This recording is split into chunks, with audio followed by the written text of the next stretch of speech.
Welcome to the Talking the Line podcast, presented to you by Talking the Line Sports Media, giving you our best insights and analysis so you can rake in some cold hard cash on your next sports bet. Now sit on back, open up your mind, and let's cash some tickets. We can't thank you enough for joining us. We hope you enjoy.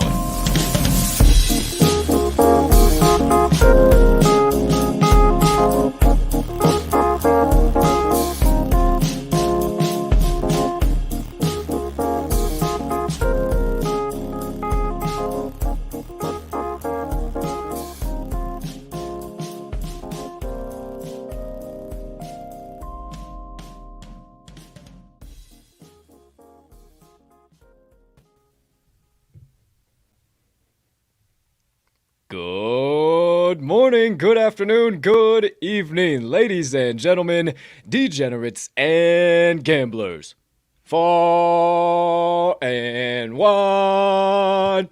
Welcome in to episode number 203 of the Talking the Line podcast on this absolutely beautiful Monday of bets. Hey, it is a marvelous Monday to be alive. The rest is up to you. Hey, happy also, in case you didn't know, you hadn't checked your calendar, also known as Martin Luther King Jr. Day. We will always remember, also known as January the 17th, 2022. So you officially don't have to check your calendar today.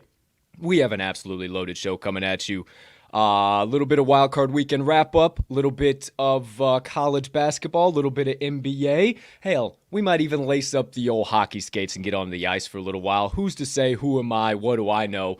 Oh, that's right. I do know that before we get into that loaded show, I need you to take a few moments too. Smash that subscribe button on whatever platform you are currently ingesting the TTL Pod on. If you are watching on YouTube, you might as well hit that notification bell over there as well, so you never miss the start of a live show or any additional content dropping from the crew. But if you are watching on one of our social media platforms like Twitter or Facebook, make sure you hit that like button, that follow button there too, as we always do release a whole bunch of nonsense there. So make sure you hit those buttons so you don't miss any of our additional social media content. Or if you're listening to the show on one of your favorite podcast directories, make sure you hit that subscribe button there too, as we do release the audio of every episode after each live show is complete. Next item up on the docket, you could be so kind, you can find it in your heart to do so. You got a couple extra seconds while you're watching today's show. Hey, go ahead, hit that like button, leave us a comment, leave us a rating, jump on over yonder in the live chat if you are watching live. Maybe hit that share button too. Send it on over to your brothers, sisters, friends, enemies, neighbors, people who live on the opposite side of the globe as you. but you would refer to as a good old-fashioned ticket cashing degenerate, because that's what we are here at the TTL Pod, and we can't thank you enough when you do all of those things, because it only helps us make TTL Sports Media bigger and better for each and every one of you. Last, certainly not least, head on over to this episode's description, where you will find the Talking the Line link tree down there. Within that link tree, you will find the talkingtheline.com website, all of the TTL crew's social platforms, and all of our additional content, so you can consume all of that jazz in one convenient location, however and whenever you please. Ladies and gentlemen, and beautiful gambling people, joining us for episode number 203 of the TTL Pod. Sometimes I read these doggone numbers. I say 203 shows. Where the hell has time gone? It certainly does fly when you are having fun. There is no cliche about it. It goes like that, my friends. Now, a man who would attest to me in that same vein with what I just mentioned there, time flies when you're having fun. The man that sits next to me every single show here, every single episode of the Wise Words Pod every Wednesday, and every single episode of the Cup of Joe on Campus Pod, if you missed it, every single Saturday morning, 8:30 a.m. Central Standard Time.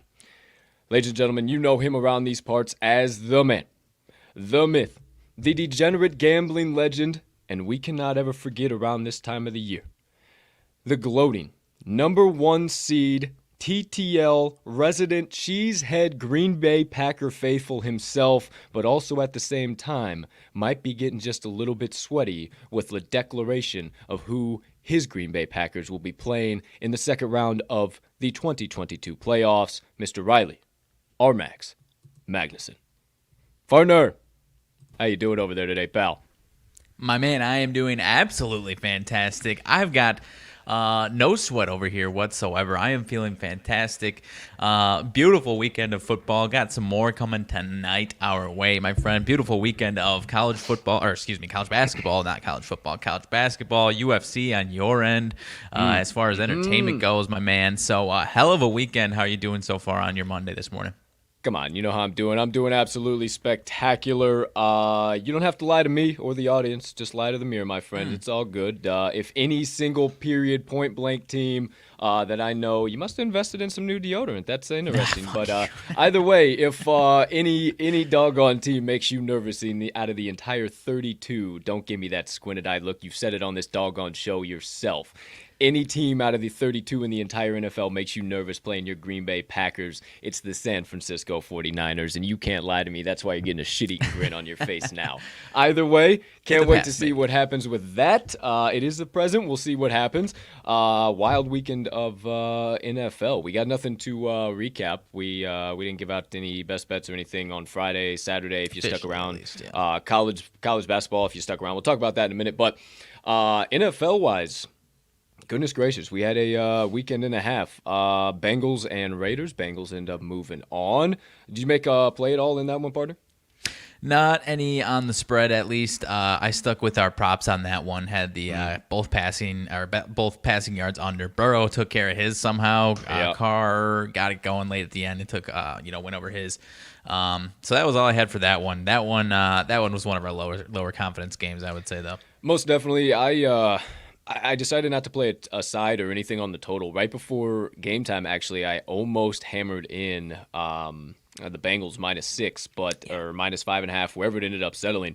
But I didn't end up doing it, and I sat there and I watched it be an easy cash, and I felt like I should have. But either way, nonsense in that game with the ghost whistle. Should it have been a whistle? Should it not have been a whistle? Interesting debate. I don't know. Either way, Jerome Boger's crew is not working the playoffs anymore, and we don't have to talk about that because the Bengals are moving on. And either way, it's tough titties for the old Las Vegas Raiders. Yeah, I mean, it's our favorite referee to imitate, but as far as that crew is concerned, I would say good riddance for the rest of January and February here, huh? Most definitely. They are gone. I heard it per ESPN that they are officially out for the rest of the playoffs. So, they will not have a damn game whatsoever. Then, congratulations to you on your Buffalo Bills pick, -4.5. Very well. I didn't end up making a play on the Pats. Was razzing you on Friday's show. Woke up Saturday morning. I was like, yeah, it's a side I want to play. Let me see some shit happen. And I didn't like what I saw all day long. And I said, damn, Mag's right. The Bills are about to do this by double digits, aren't they? I didn't have the owns to put it in after everything I was talking on Friday, so I just said, I'm going to stay back and I'm going to watch this one. And I said, 1 drive, 1 touchdown, 2 drive, 2 touchdowns, 3 drive, 3 touchdowns, 7 drive, 7 touchdown. What the hell is going on? Wow, I'm glad I didn't invest in this one. Glad I don't have to super drag my foot out of my mouth. Maybe some of the things on Friday, I do apologize, Mags. Didn't actually end up putting any money on it, so we didn't actually end up opposing for sure. Friday went to the Dukes. My apologies, my friends. Hey, it's all right. You absolutely destroyed it with the Bills minus 4.5. Hey, that was the best game of the weekend for me because I hit those Josh Allen rushing props as well. Even the alternates, my man. What the first fucking quarter for crying out loud? All I missed was I just needed the touchdown. I would have had a clean sweep on that one. Goodness gracious, can't speak this morning. But yeah, that one. As soon as you, what was it, 7-0, and they had that end zone interception. I think as soon as as soon as they got that, you knew it was going to be a long day. I mean, man, I talked about it on our show the concerns of Josh Allen and Colt, and not a single person mentioned any type of Mac Jones might not be great in the cold playing down there in the SEC for a couple of years, my man. I don't know. I'd be a little concerned about him in cold weather games going forward. There's actually been a lot of people. First one around. No, there's been people. You're not the writer of that narrative. There's been a lot of people actually talking about that as far as, and he said that himself as far as, at Alabama, I didn't experience any cold games. Yeah. This is new to me. I don't like this, and this is just like, what the hell? So that's what kind of got me into it. I started because I roll tide. I love my boys, so I kind of started looking into Mac, and I was just like, holy shit, this might not be good at all. So hey, props to you, my dude. And also that fucking pick by Micah Hyde. What kind of fucking sorcery? Just opposite field, weak side safety, covers 30 fucking yards and just breadbasket. That was insane. That was absolutely insane. And at the same time, Mac Jones dropped that in a bucket. Now, probably shouldn't have been to Nelson Aguilar, but hey, either way, that's neither here nor there. So that's Saturday games. Sunday games. We kicked it off with the Squeagles and the Bucks. You called me. We called each other Sunday morning. I said, fuck, dude. I hammered him in the Eagles plus 7.5. He said, yeah, I know. I saw the balcony bets. Yeah. He said, dude, I woke up. I think I'm on your side. I said, no, Mags, no. He said, what the fuck? What am I, the mush? I said, no, you're not the mush. This is every time we fucking think the same on NFL this season, we get killed. And look what the fuck happened. He bought in when it was a flat 7. I bought in at 7.5. It didn't matter either way. What? Buy in at 8.5, 9.5. CLV trophy here, my friends. Right. And I'm pissed off because I fucking nailed the under 17.5 team total, and I was like, you know what? I'm getting concerned here. I'm going to limit my risk on this one. Took the plus 7. I think I ended up going just barely positive on that one because I took a live under on that one as far as because had Tristan Wirfs going out in that game. You could kind of see the Bucs offense they were gonna start slowing down, and I guess they did a little bit. But yeah, that one was a rough watch if you didn't have any action on that one. T's and P's to our guys at Newbie Talks, Dan Alexander, Newbert, and our other guy at Mark Drumheller. 2 legends in the game that are in need of some prayers and some hugs, some thoughts, some kisses if you see them around. Definitely send them their way for sure. Hey, the entire CC podcast cash consideration crew, 0 for 3. They got wiped the fuck out. Old Consig got his Stillers wiped out last night. We'll get to there, but obviously old CH got his Pats wiped clean the fuck out by 40 points or whatever with 30 points. Either way, the next one, I had been calling it all year long, my friends. I just didn't think it was going to be in the wild card round. The sky has officially fallen in the star.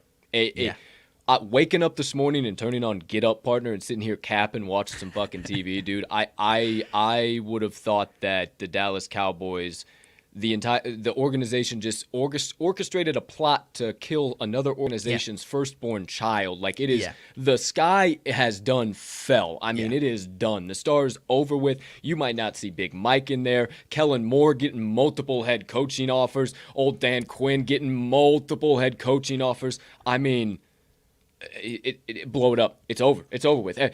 Zeke Elliott on the podium after the game, crying his eyes out. He knows he might be he knows he might be gone. It's bad. It's fucking bad. It's bad. I tried to warn people. I tried to warn people about Mike McCarthy. I tried to warn people. I said it too. Not this past weekend. I said, hey, not this past weekend. I was buying into the Cowboys. I just meant as far as the whole season, you know. I said, hey, your boy M squared. I think this is when he starts shitting the bed. And sure enough, I guess I forgot about it this weekend. I couldn't buy into it with what I saw. I mean, the 49ers was such a public side, and they still took care of business. Easily took care of business. I mean, okay, yeah, we had the back door was pretty damn wide open for the last 2.5 minutes of the game. And if you missed the last 2.5 minutes of that game, you are an absolute madman. And holy shit, the ref having to spot the ball is for sure the rule. But like, oh my gosh, how are you that clumsy in the most important moment of that 4 seconds turned into about 10 seconds because of old fucking screw legs McGee over there. Just, let me get to the fucking. You're not wrong, but there was no reason they should have put themselves in that position either. But the worst part, dude, I just watched it again this morning and couldn't believe my eyes that they did it again. And again, it was the types of warnings that I was talking about with Mike McCarthy. They do the fake punt and they get it. Fantastic fake punt opportunity. And then they do this weird, like, and Tony Romo's like, oh, I've seen this, boys. They're just trying to get him to waste a timeout. And the Niners are like, well, we've got our defense out here, and you've got your punt team. Why would we do that? And then they flip, and then and another case where they couldn't get the ball spotted, and they get a delay game. And then on the same drive where they go for a fake, they settle for a field goal. It was just type of things. And again, I somehow forgot about it coming into this weekend, but the type of things that for the last year I've been warning people about with Mike McCarthy and the Cowboys. So they came to fruition, my friend. I said it on Friday. I said the time clock issues have yet to reach the pinnacle of their ugly head, and I think they're about to rear themselves on Sunday, and hot damn did they ever. Sunday night game, Pittsburgh Steelers. Last time I get to say that. Don Air over there, them old boys. Big Ben's last time in the old black and gold, black and yellow. Either way, man. Great showing there for the first quarter. I thought it was going to be interesting. Hey, great. Hold on a minute. Not teasing P's, but props to Big Ben. Great career for Big Ben. Either way, family man, legendary, successful, Hall of Famer, everything you can say about the guy. I mean, forever and ever and ever. All that being said, wow, they had it for the first quarter, and then that was about it. I did a little sprinkle on Pittsburgh defense special teams plus 750. Not too shabby there. It was a little $5 sprinkle, so $35. Yeehaw, woo-haw. Nothing major. By the way, a little bankroll builder. Fuck. But I was like, damn, if they're going to get it done, because I had the 12.5 too, so it kind of fucking evened me out with my full unit. But either way, I thought they were going to cover it. They look good. TJ Watt getting that strip, fumble, whatever you want to call it, and then from then on out, that just kind of woke up Kansas City. And it was ugly. See you later, Alligator. They absolutely destroyed them, my friends. 42-21. And we've been kind of seeing those slow starts from them in the postseason the last 2-3 years, and obviously now we got the game of the year to this point against Buffalo this weekend. If they do that again, they're going to be in some trouble, man. Line opened at 2.5 in favor of the Chiefs at home. Give me the Bills plus 2.5. I'm in the fucking boat with you, partner. Let's fucking do it. Let's ride it to the damn pay window. Also, the Bengals. I mean, I cashed that AFC North ticket, man, and I've been riding high on them boys ever since. They're only 3-point dogs in Tennessee, and if you've watched this show and you know, partner, since fucking August when we did the season previews, I was talking about how the Titans are not going to be good as home favorites, and they're laying the wood in the playoffs. I don't know how. I don't know why. I feel like Zach Taylor and the boys are advancing to the conference round. I'm out of my mind. I don't want to shed too much disrespect, but I'm hearing a lot of people talking about value on the Titans to get to the Super Bowl or win the Super Bowl. I think that's blasphemous. I think this is the exact same team we've seen the last 2 seasons where maybe they can get – I'm not saying they can get this win. Of course, they can get this win. Sure, but they get to this level and they take a shit, and then it's over. And then they're playing the Bills or the Chiefs after this. And if you're going to talk me and saying that they're gonna show up and beat either of those teams, even if it's at home, forget about it. So Forget the about it. Bengals beat the Titans, and the Bengals now have already knocked off the Chiefs, and then they're looking at the Bills and say, hey, we've knocked everybody off. We might as well I fuck can't you wait, up, dude. too. Oh, I can't wait. Holy cow. Sign me up for all that. I love the playoffs. We'll talk about it all week long. Yep. Also into Friday. We'll probably have another Friday special for it, too, Yep. just to cover everything. Mags will be coming out of his fucking shoes. Green Bay Packers, Already. San Francisco 49ers. 4.5-point favorites. He already knows who's going to be winning, though. He's wearing the correct colors of the team that's going to win that game. Either way. Hey, it's fuck okay. Bradley, dude. Our boys got the win last night, dude. Please. Fuck Bradley, too, though, on the real. You can't see ISU, though. You don't know that's an ISU shirt. That just looks like a Navy San Francisco 49ers shirt. Victory, it's our Victory Monday. I didn't have my Packers, so I got to take a different Victory Hey, there you Monday go. lap Hey, for us. hashtag roll birds. I digress. We'll talk about that, too, and then what's the game I'm leaving out? Oh, the Buccaneers, whoever wins the Cardinals and the Rams matchup tonight, and we'll see what happens there. But boy, oh boy, great weekend of NFL, great weekend of college basketball. If you tuned in to Cup of Joe on campus this weekend with your boy and your other boy, I went 5-2-2 on college basketball, so I do declare that I am back in action. Partner, how'd you do across the board? Right around break even. I don't know my exact numbers because I had a lot of other action on top of it as well. Had a rough spot there in like the middle of the afternoon. Was positive early, positive late, and then I think it kind of all evened out for a even day. That Texas won. Texas and our Tennessee picks were really what held me back there. I think those are probably your only two losses, I would say, over there. But Texas losing to Iowa State, and then you had the under, I think, in the Tennessee. Yeah. I didn't play Texas. I didn't end up playing them. That wasn't one of mine. I stayed away from them because remember I was like, why the fuck you got to do this to me, Mags? Why you? My and then bad. I didn't end up playing it. I took the under in that Tennessee and UK game. And UK, I don't think they missed a fucking shot. I mean, they put up 107 themselves. And then Chattanooga was the only other one I missed. I got them at 3.5. I got hooked. They won 71-69. So I got I got point and hooked. Either way, still, what the hell? Really fucking blows. We'll talk about him here in a little bit, but my Delta Devils took them on the money line and they lost, but covered the +4. Oh, for fuck's sake! Nothing to do with anything I've got going on today. There you go. We'll be talking about them Either way, there's that, and then I feel like I'm 150% back. I actually connected with a couple of who I would consider college basketball sharps, and then stumbled across a couple of guys on Twitter.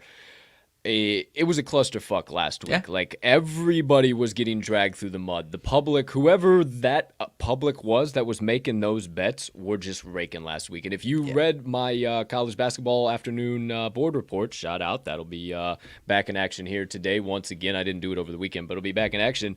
The public absolutely raked, and I think it was just last week, kind of just a case of one of those weeks in the college basketball season that's absolute nonsense. So I think we're back in action. I think we're good to go.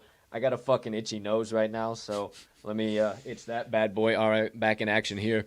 But I think we're back in action. I think we're good to go now, and I passed up a lot of fucking plays that I could have got into today, and I think I got some serious damn action. You know what, Max? The plays I'm giving out today, they charge $100 a pick on some of these fucking sites out there. You understand what I'm saying here? Now, let me explain this to you. I got the Conference USA Crusher, all right? Right. I got the, what the hell else do I got here? Also on top of that, I got the Ivy League Incinerator, okay? I also have the Mountain West Murderer. That's right, the Mountain West Book Murderer. And then we're going for the Wild Card Wrap-Up Warrior. Okay, sure. These 4 plays, I don't know about yours, my man. I know yours are all some swaction. This is Monday swaction for you. But my plays, these will go for about $400 on some of these sites you see out there. Sure. And I'm giving them out for 0.000. You understand what I'm saying? So we're about to absolutely fucking destroy these books here today is what I'm trying to get across to you. And I'm doing it for absolutely free. Now, that's the vibes I'm putting down. Okay. What kind of vibes you putting down on your side of the screen over there? I wish I could come at you with like 3 different ones, but I've got the wild card whale. Come on. Easy free pickings there. The old wild card whale on tonight's football game. And then the swaction. The sweet swaction, baby. Yeah. That's all I got. All 4 swaction plays. Sweet swaction. Yeah, I love that a lot. The sweet swaction. You know, if this guy can do anything, the sweet swish and swaction. Hey, there you go. That's a mouthful and a half. Either way, if you know this guy does anything, he knows how to cap swag plays. I don't know what he's taking yet. I'm listening. I'm ready to get it locked in. I'm ready to go. Hey, Big 10, Big 12, swag. Oh, 100%, 150%. And then not today, but you know what I'm saying. It's my top three. Yeah, and then outside of that, it's kind of like, you know, that game 52 card pickup. You just kind of throw the cards all the way the fuck out there, and you just start sticking them up and sticking them in order. Either way, outside of that, 24 minutes after the top of the hour, you can tell it's going to be a windy episode. Either way, we always tell you to take the over. Who gives a damn? We got plenty to talk about. Mags has 5 picks to dish out. I got 4. So without any further hesitation or delay, and because we're just a little stitious and not superstitious, one final thing, please lift your mugs up high in the air to me, to you over there, fine sir, and to all you beautiful people tuning in, whatever time you are, and sipping the black elixir of the gods. Take your sip. Be right back. Ooh. Oh, goodness gracious. I got some ice cold. Oh, engage.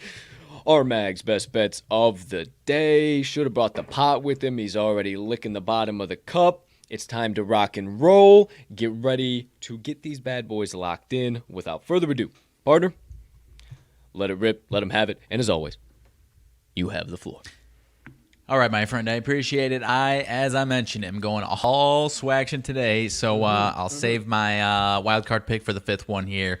But I've got all 4 swaction games on tap, my friend. First one up, Texas Southern at Jackson State.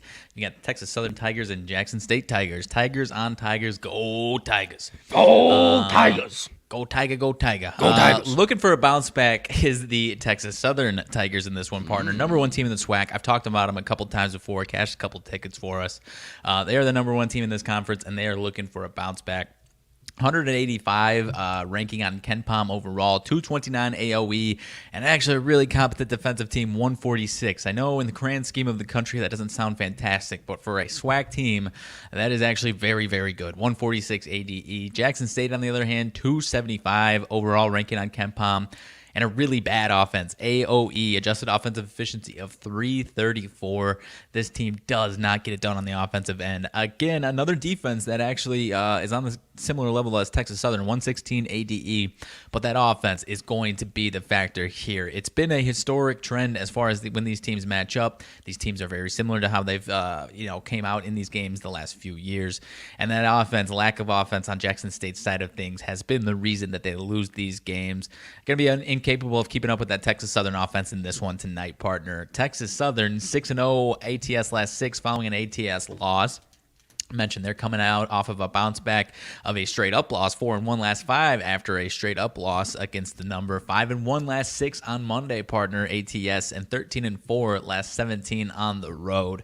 Jackson State, on the other hand, 1-4 last 5 as a dog, so in these spots against the couple teams ahead of them in the SWAC typically, which is Texas Southern, one of them, have not been good as a dog. 1-4 last 5, 1-4 last 5 on Monday, partner. So I've got those Monday trends rocking and rolling on my side of things, working in my favor. Texas Southern, final thing for me, has won all 6 of the last 6 meetings between these two teams, and it has been in very similar fashion as kind of what I'm saying as far as their offense.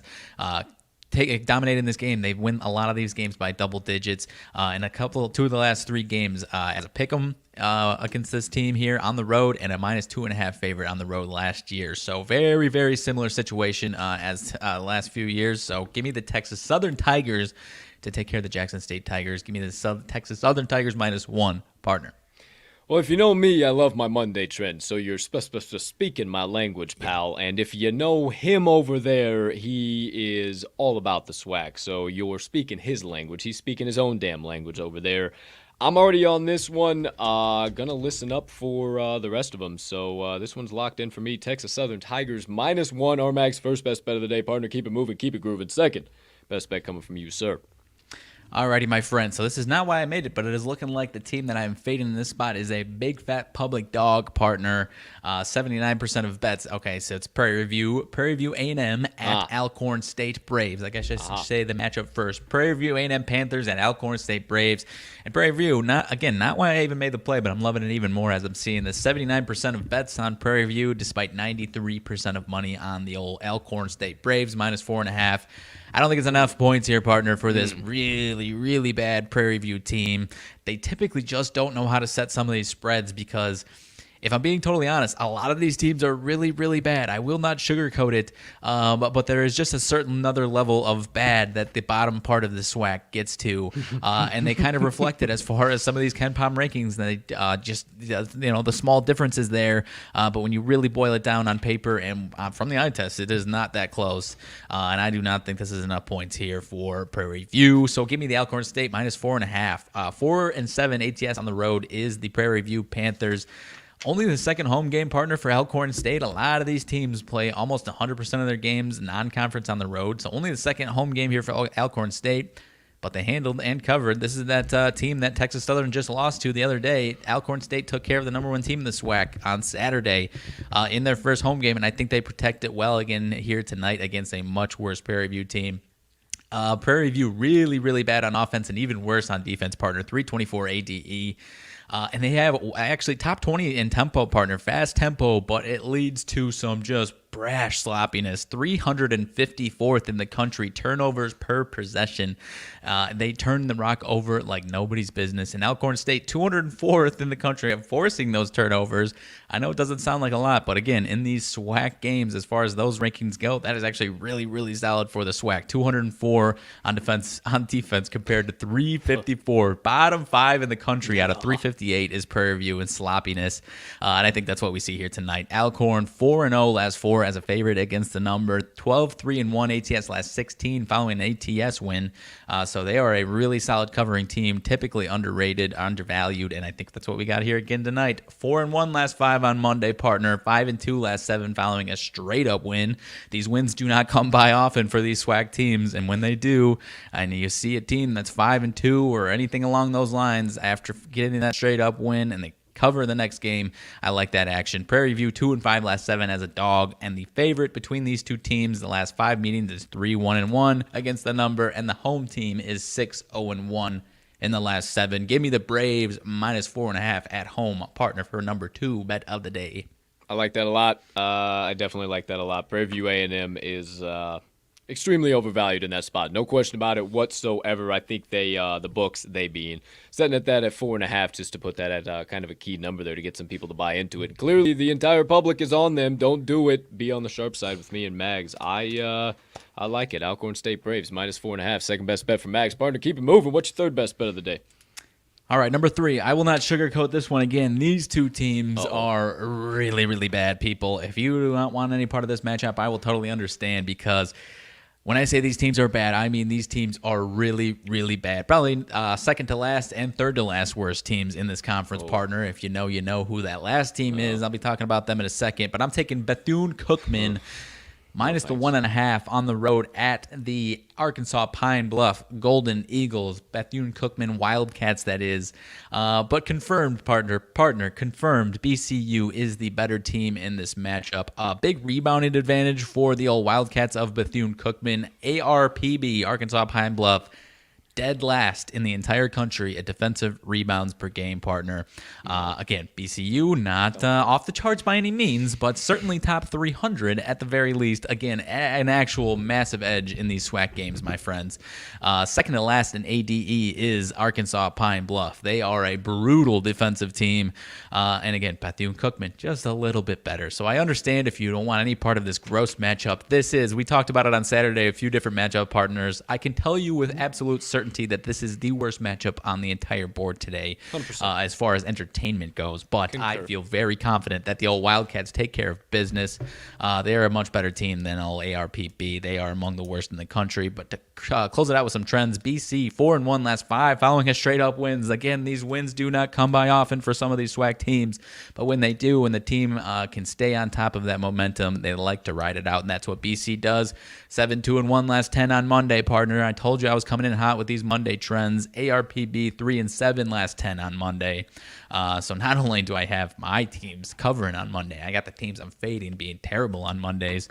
Those were, again, if you follow us closely or you don't, those are nice just little sprinkle on tops. That's not the reason why we actually make these plays. It is a nice little sprinkle on top, though, especially on Monday, partner. But final one for me on this one, 2-6-1 last 9 is ARPB following a straight up loss. So when the losses come, the losses keep rolling in, and the performances are not any type of bounce back spots for this team, for the Golden Eagles. So give me the Bethune-Cookman Wildcats -1.5 on the road tonight, partner. Nope, I'm good on this one. You ain't fucking getting me into the boat with the fucking Cookman Wildcats. We've tried to back them plenty of times on this show, and they kicked us square in the teeth. I'm out. You have fun with that one. If you guys are backing it, go right on ahead if he convinced you, but they've kicked me in the teeth too many times. I'm out. Partner, what's your fourth best bet of the day? All right, fourth best bet, sticking in the swag. Stick with me, folks. Stick with me. Partner, PSA. So we've got in this matchup Florida Atlantic, or excuse me, not Florida Atlantic. You've got Florida Atlantic. Florida A&M, the Florida A&M Rattlers at the Mississippi Valley State Delta Devils. And partner, I am fading the Delta Devils today. I will say these are my one of my favorite worst teams in the country. But partner, I say one of. Kidding me. Because they are no longer the dead last worst team per KenPom. Of course, I am fading this team, but I feel like it bears mentioning because that had to be one of the longest streaks on the old KenPom website that a team held the dead last spot. They are no longer dead last. They are 357 now. So the second to worst team in the country still, and I believe it is Delaware State that has overtaken them for 358. So just a round of applause for the old Delta Devils for getting themselves out of the basement of KenPom, please. Terrific. But they might find themselves back in there after this one, partner. FAMU, Florida A&M, I have got -7 in this one. Again, just a much better team. Still an ugly team altogether, I will admit, but they are just so far and away better than this Delta Devils team. Florida A&M, 226 on the defensive end, ADE. So a much better defensive team, another team that can play well defensively. Mississippi Valley State, 355 AOE, 356 ADE, among the worst on both ends of the floor. It is not a little bit better on one side, a little bit terrible on the other side. It is just terrible across the board. 355 defensive rebounding, another miserable rebounding team, and we've got an edge here with Florida Atlantic. The line movement is important for me on this one, partner, or the lack thereof, or just even a little bit in the favor of Florida A&M. I've been watching these closely with Mississippi Valley State anytime it comes back. So if this one opened at 6.5, it's up to 7. I saw it in 7.5 a little bit earlier. If this had come down to 6, 5.5, 5, I would think Mississippi Valley State would be the team that's covering. Their line movement has actually been pretty true to what's going to be happening in the game. I've been following them closely. If the line moves in their favor, they typically cover those games. If it doesn't move at all or moves in the opposite way, they typically fail to cover. So I think that's what we see here tonight. FAMU, 5-2, last 7 on the road. ATS, 9-4, last 13 on Monday, partner. And Mississippi Valley State, 3-8. Last 11 themselves on Monday. So I told you I was bringing the Monday trends. I told you I was bringing the swaction. I don't care how gross it sounds because it is gross. It isn't very fun to watch, but the tickets cash all the same. And I think I've got 4 coming to the window tonight, partner. Final bet for me, as far as the college basketball hardwood, closing it out, Florida A&M Rattlers -7. For sure. You keep that broom in your hand, man. I'm out on this one too. I like everything you said. I get it. Everything you're putting together. Number one, I'm not back on I'm fading the Mississippi Valley State Delta Devils train with you once again, just because all of a sudden, holy fuck, they covered this past weekend. Now they are a bigger dog and climbing now. There's no way they're covering once again. Everything's too perfect. It's too damn perfect, and this is the SWAC. I don't like it. I'll buy into Texas Southern -1, Alcorn State -4.5. Miss me on number 3 and 4. That's okay. I love it all. Hey, I understand. You're a SWAC man. If you guys like Bethune-Cookman -1, FAMU -7, go right on ahead. Play it along with him. But I ain't in the final 2. However, speaking of final, he's got one more pick coming at you. The wild card whale, if you will. The wild card spread whale. I have the wild card total whale. So without further ado, partner, what is the TTL Crew's wild card spread whale play? And your final best bet of the day. Yeah, the whale coming down tonight to the window is the on my side of things. I'm taking the spread on the Monday Night Football game, Cardinals and Rams. I am going to the favorite Rams -3.5. Did you get it Still at seeing it 3.5 there. or 4.5? I caught it at 3.5. I caught it at it is. I'm seeing it at 3.5 still right now. I caught it at 3.5. When did you lock it in? What was that? Thursday, I believe. Damn, I thought it was up to 4.5 at that point. It had been up to 4.5 at like Wednesday or Thursday. Damn. You got a lucky Yeah, I think little spot. it jumped up and then dropped down a little bit, but I caught it at 3.5. Wow. Still sitting at 3.5. I do like it right there. I do believe that I know you'll have a little bit of contradiction here, just a little bit, partner, and that's okay for both of us, I think, because I do think we're both on the right side of this one. But I do think this Cardinals defense has been a little flawed the last few weeks of the season. This team has lost 4 of their last 5 games, allowing 30 points to not only these Rams but also the Lions and Seahawks, 2 teams that we're not good at all offensively, and I don't care how the Seahawks closed out their season. That was a bad offense all season long. Cardinals defense, 26th in rushing yards per attempt. Against the through the air, Cards defense yards per completion. They were 11th on the season, but over the last 3 weeks, 31st. So their pass defense has fallen apart the last 3 weeks against those 3 teams that I just mentioned. And the Rams offense, 3rd in the league in yards per completion. So I think they're going to be able to move the ball. I think this Cardinals offense is going to struggle. I think this Cardinals defense is going to struggle. And I think the Rams win this pretty handily here. I do not see the Cardinals putting up much of a fight, if I'm being totally honest. I do not think this is enough points for the Cardinals. I think the Rams get it done by at least a touchdown. I'm not saying they go out and put 30 on the Cardinals here, partner. But I do see kind of a 24-14, 24-17, 27-14 type game in this one. A few trends that I really like in this spot. Rams 11-4-1 last 15 following a straight-up loss. Cardinals 3-8 ATS last 11 versus teams with winning records. They absolutely owned the teams that they were supposed to this year, but struggled quite a bit against a lot of the really solid teams that came across their plate. This Rams team being one most recently. 2-8 ATS last 10 on Monday, partner. They are not a good Monday team under Cliff Kingsbury.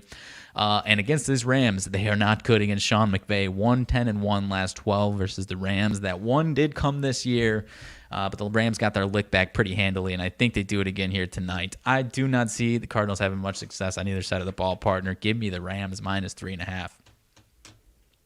Still out. You don't have me convinced. I'm still out. I think you're on the right side, but a lot of sharp people I respect are on the Cardinals, and a lot of the public guys that I don't, and I'm not saying you're one of them, are on the Rams. Fair enough, minus dude. the 3.5, but we'll see. Hey, we'll see what happens. I think this is still valuable. I have no idea. I don't really have any interest in the spread in general. So this is Fair enough. It's your play. This is your side. There you go. LA Rams minus 3.5 per Mags is making it straight to the pay window. All right. RMags 1, 2, 3, 4, 5 best bets of the day, partner. Anything else you need to lay out or deliver in regards to those picks? No, sir, that's about all I got. Thank you for listening to my awful SWAC team opinions. I think they're good opinions, but on bad teams. So thank you for indulging me on that for a few minutes there. 100%. Good opinions, shit teams. 150%, dude. I can get in the boat on that. Don't like to play the SWAC too much, but if there's a little bit of value, I will definitely get in the boat. So there you go. There you have it. All right, let's keep this proverbial podcast train steaming down the tracks. We got second segment of the day, my best bets of the day. Okay, my friends, without further ado, we're kicking it right off. No hesitation, no delay. We're going to Conference USA. Hey, I'm a poet and I didn't even know it. The matchup between the Charlotte 49ers and the Florida Atlantic Owls. And my friends, I caught the Florida Atlantic Owls minus 4.5 without juice, minus 104. Looks like it settled at minus 4 across the market, and I am absolutely fine with that.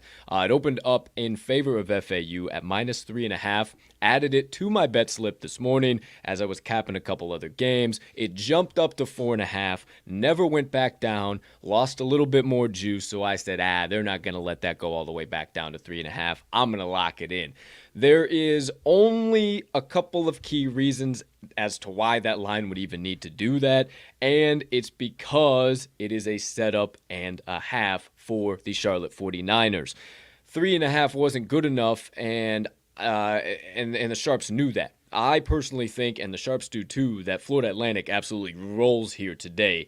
The only reason why they ticked this up to 4.5 as well is, or I guess another reason, not the only reason, but another reason is because the books weren't getting enough monetary value back on Charlotte at plus 3.5. So now they're hoping to get a little bit back at 4.5 or 4, and it's simply just not happening. So they're just settling it at 4. They're trying to get back what they can get back. And point blank period, FAU is going to roll in this game. I think they get it done by 6, 8, maybe even potentially 10 in a double-digit blowout. I said it's a setup for the 49ers because this is a Conference USA game. They are 2-0 already in conference play. Florida Atlantic 1-2 in conference play, and somehow Charlotte is the underdog and climbing and becoming a bigger spread underdog. Oh, yeah, that makes a whole lot of sense. Over the years, historically, Charlotte has been bad on the road. 9-5 straight up, 7-7 ATS overall this year, but 2-1 straight up and ATS on the road. They've covered some favorite times on the road, and now all of a sudden they're 3.5-point dogs. Again, 4.5-point dogs. Doesn't make any sense. FAU, they always step up at home, 7-3 straight up, 4-3 against the number. They did play a couple of lackluster teams, but those failed covers were against teams that have been absolute wagons themselves. It was against University of Tennessee Martin. They did win that game. They failed to cover -14. Troy, -5 point favorites. That was just an incorrect price. Troy should have been favored by 5 in that game. And then James Madison, my Dukes, they were incorrectly priced. They should have been favored by 3.5, 4 in that game, and the Dukes were a dog in that spot, and they should not have been. So this is definitely the sharp side. I love it here. FAU being at home, 24% of bets and 75% of money on the Owls, -3.5, and then it ticked up to 4.5, still getting the same amount of action. A couple of key things here, wrapping it up. Charlotte has been one of the luckiest teams in the entire land, 28th in luck rating per KenPom, where FAU is 353rd. So I think we see a little bit of regression there for the 49ers. I also think FAU's defense shows up at home. They're only allowing 68.6 points per game, where the 49ers are allowing 70.9. However, the Owls are only allowing 68.6 at home. The 49ers 77.7 on the road. So the 49ers defense struggles on the road. And last but certainly not least, I didn't mention this at the top because this is the wham bam thank you ma'am. Charlotte is coming off of 4 straight home games. They have not played on the road for a long time, and I think we see some serious rust. Put a pin in that. I'll come right back to that in a second. You don't believe me in all of that, believe the trend. Charlotte 4-9 ATS last 13 following an ATS loss. Pull the pin out. Charlotte 3-8 ATS last 11 following a 3+ game home stand. They are rusty when they play a nice long stretch at home and then go on the road. They fumble and wumble and bumble the bag. Do not fall into the trap here today, my friends. FAU 5-1 against the number last 6 versus a team with a winning percentage above 600. 4-1 against the number their last 5 versus a Conference USA opponent, and 5-2 against the number their last 7 January games. The Owls get hot when they need to, especially right now in conference play. They're favored for a reason. Don't buy into Charlotte, who is, oh my gosh, undefeated in Conference USA and an underdog. Get out of town. First best bet of the day, FAU, -4.5. I think you're on the right side of this one. That's damn Skippy. Damn I'm real Skippy. interested, if I'm being honest. I did not give this one too much of a thought, honestly. I have not looked closely into these teams this year, but yeah, I think you're on the right side there. Set up and a half. I skipped past a lot of shit to play that line movement. So it's stuck as the sharp side. Wrapping it up. Let me just go back and look. Do you have it pulled up right now? Yeah, 64% of bets on Charlotte, 79% of money on FAU. Love that split. We'll keep it moving. Apologies. 4.5 over there on FanDuel, 4 on BetRivers. So you might be able to find a little bit better number somewhere else, maybe. I don't know. Sure enough, yeah, definitely do some shopping. But yeah, I saw the 4.5. I think, like I said, I think they roll by at least 7 points here today. So I was willing to get it with. I got it at -104, where a lot of places -112, -114 for that -4. So I bought the hook. I'm not afraid of it. You shouldn't be either. Second best bet coming from me. This is the Ivy League incinerator. We're going to the matchup between the Harvard Crimson and the Dartmouth Big Green. And my friends, we are taking the big green plus 1.5. I first looked at this and I said, we got to stay away. I shouldn't buy into this one. I'm insane. But not a chance, my friends. Let me tell you why you need to buy into this. This is one of the most damn valuable plays on the board today. It's a setup and a half for the Crimson. I think Dartmouth actually wins this outright. But hey, I'm willing, as always, to buy any points the books are willing to give me. Bets and money are what I'm looking at. Number one, 92% of bets coming in on the Crimson, and the books haven't done anything with this number. It's still at minus 1.5. It's not going to 2.5, 3.5, 4.5, 5.5. Oh, well, that's interesting. Oh, that's right, because the old Big Green are getting about 44% actual money wagered on this matchup. They are getting a bag. The sharp guys who you don't know, who will never talk on camera like this, but move numbers, have dumped a bag on this, and I think the Big Green take care of it. Last but certainly not least, couple of key things here as to why I think this being in Dartmouth, or at Dartmouth rather, is a big factor for the Big Green at least covering, if not winning this outright. 7 out of their last 10 games, that's the Big Green, have been on the road. Last 3 home games, it was a loss to Quinnipiac, 69-72. It was just an incorrect pricing, minus 2.5. They should have been plus 3.5, plus 2.5, somewhere in that ballpark. They lost to Boston, 62-65. They pushed to plus 3, so the books, okay, well, we're getting a little smarter now. It's plus 3, they're good there. Oh shit, they played an Ivy League school. They won against Brown as 3-point dogs. Wouldn't you know that? Okay, let's take a look. 7 out of Harvard's last 10 games have been on their home hardwood. Whoa, wait a minute. Their last 3 road games, they lost to Siena. The Saints are shit. 69-72. They lost as 5-point favorites. They lost against UMass, who have been questionable at best on the road, 77-87. They failed to cover a 5-point dog spread. And okay, great, they won against Columbus, but they failed to cover a 9.5-point spread. And Columbus is at the bottom of the barrel when it comes to Ivy League schools.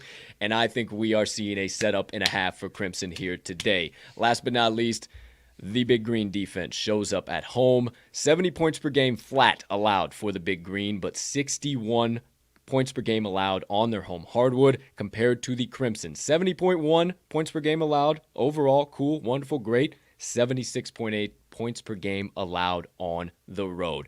Defense matters. Last but not least, before I close it out with the trends, per the worldwide leader, the Dartmouth Big Green have a 64.9% chance to win this game outright, and they are the puppy dogs, and the public loves Harvard, and the books are doing nothing with this line. You don't believe my crazy ass. Believe the trends. Harvard, 5-15 against the number. Their last 20 as a favorite. 8-20-1 ATS, their last 29 as a road favorite. 4-14 ATS, last 18 following a straight-up win. Dartmouth, 4-1-1 ATS, last 6 following a straight-up loss. 4-1-1 ATS, last 6 versus a team with a straight-up winning record. 3-1-1 ATS, their last 5 as a home puppy dog. And oh my goodness, 4-1-1 ATS, last 6 meetings against Harvard. Give me all of the plus 1.5. With the Dartmouth Big Green, I passed up a lot of plays. This has a lot of value, my friends. The Ivy League Incinerator. One more time. Dartmouth Big Green plus 1.5. You've got me in the boat with this one, my dude. I mean, just look at the straight up records: 9-5 versus 4-10, and the 9-5 team is only a 1.5. You only got to lay favorite. a bucket, Good grief, man. Yeah, I like it a lot, man. And the money splits and the don't be fooled by the straight up records. I like this a lot, man. There you go. I passed up a lot of stuff when I saw this one, and I said, oh, yeah, give it all to me, baby. So here we go. We're wrapping it up. Last play of the day. This is a pretty classic case of line movement, kind of what I've seen across the board. I absolutely love this here. Oh, man, yeah, I'm looking at a little bit extra line movement just to make sure I wasn't sticking my foot in my mouth, and it's getting even better. So, going to mis compadres, the matchup, Mountain West. This is the Mountain West book murderer, the Wyoming Cowboys against the Nevada Wolfpack. We're taking the Wyoming Cowboys on the money line. I'm skipping the points, and you might look at it, you'll see some money in bet splits. You go, holy shit, Colt, 81% of bets, 78% of money. That's okay. the number's still dropping down. It's down to 1.5 in some spots, opened up at 2.5, down to 2 across the market, 1.5 some spots. And I think that's a classic case of we're seeing the public and the sharps line up on a play and say, ooh, books, you fucked up on one here. They don't need to be favored at home. And I think what we're seeing, they haven't tracked bet percent, but we're seeing about 87% of actual money wagered on Wyoming's money line. I think that's indicating sharp bettors are saying, phooey, I don't need the spread. I don't need the extra points. I'm going right for the total, and I'm saying the exact same thing. I don't care that this is in Nevada, Nevuda, wherever the hell you want to say it. Nahuda, Nawada. I don't care whatsoever. It really comes down to those things that I just mentioned. But also, Wyoming has been absolutely ridiculous to try and take out on the road this year. 4-1 straight up and against the number away from their home hardwood. They beat Cal State Fullerton and covered a 3.5-point favorite spread. They lost against Arizona, but so what? They're a damn wagon. And that was their other ATS loss, 16.5-point dogs. Then they returned and beat the Popsicles off of Utah State as 5.5-point dogs. Damn good team. Mountain West team, might I add. Beat the Popsicles off of Grand Canyon, our Antelopes, as 2.5-point dogs. And beat the Washington Huskies as 2-point dogs as well. Holy shit, that's 3 outright wins the last 4 times they've been a road underdog. Call me crazy, but I fucking love it. Also, Nevada's been a little fugazi at home. 5-2 straight up, but 1-5 against the number. Their opponents have been Eastern Washington, the San Diego Toreros, the Pepperdine Waves, the Loyola Marymount Lions, and the Boise State Broncos. All of those teams who have been questionable at best and are about like throwing a damn dart at a dartboard on the opposite side of the bar after you've had 14 32-ounce Rolling Rocks. I'm telling you, they're inconsistent as shit. Outside of that, once again, I think defense is going to show up, but this time, it's not going to show up for the home team. Defense travels in this one. Wyoming, 63.5 points per game allowed across the board, 69.3 points per game allowed on the road, so I understand. But Nevada, 75.4 points per game allowed, 72.5 points per game allowed at home, and then it goes even deeper into KenPom, 109th ADE for the Cowboys of Wyoming, 12th in opponent effective field goal, 136 for the Wolfpack in ADE, but 255th in opponent effective field goal.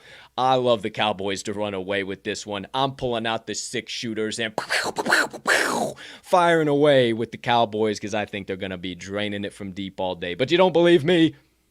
Believe the trends. Wyoming, 19-7, last 26 against the number as a dog. 19-7 ATS, last 26 as a road dog. 5-1 against the number, last 6 on the road in general. And 5-2 straight up, that's right, I said straight up, their last 7 versus a Mountain West Conference opponent.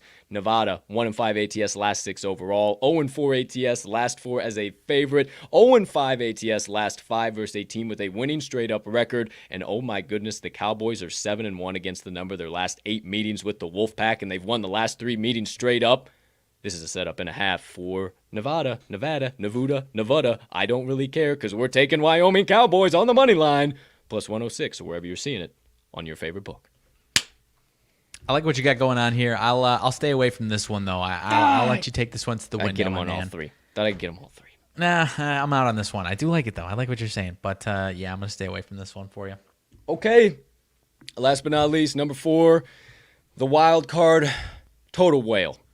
This one's pretty easy for me. This one I absolutely love. It is completely flipped on the bet and money percent splits, and I about came out of my shorts when I fucking saw it this morning. As you were speaking, I saw it happen. I said, oh, here we go, baby. So we're going to the Cardinals and the Rams, and we are taking the under 49.5 here today. That's right. You just looked at me like, what the fuck are you talking about? And that is the exact reason, my friends. This screams under to me. I think both offenses struggle. I don't care what anybody wants to say. Matt Stafford has done nothing over the course of his entire career to ever prove to me that he is going to do something tonight in a playoff game. Period. Point blank period. He's fucking 0-8 straight up in playoff deciding or playoff implication games in his NFL career. I ain't buying that he's going to show up and be some madman, rocket man. Holy shit, Matt Stafford had the best game of his career. I just don't see it because the narrative was last night, too, with the Dallas Cowboys. Hey, if they come out, they struggle, this whole season's a wash, a waste, sucks, terrible. That's the narrative now for them. if this happens with the Rams, if they struggle in any capacity, which I think we're seeing the same thing. Nobody's talking about this narrative, is that Matt Stafford might struggle a little bit. And oh my gosh, what have the Rams done? Did they not see the writing on the wall?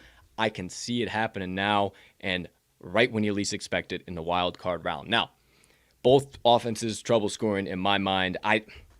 Again, Mags, I think you're on the right side with your spread play. The Rams minus 3.5, but I just think at the end of the day, that's going to be too much of a damn sweat for me. And I think this is going to just absolutely be so far under the total, we're not even going to have to sweat this one out whatsoever. Defenses are going to show up on both sides of the ball. I know the Cardinals defenses struggle a little bit here going in, but I think it's more of statistical numbers, man. I mean, football's played on a gridiron, not on a piece of paper. I say it all the time, and that's a damn good-looking defense when they need to be, and they've seen this team plenty of times. A lot of those guys on the Cardinals defense have seen this Rams offense plenty of damn times.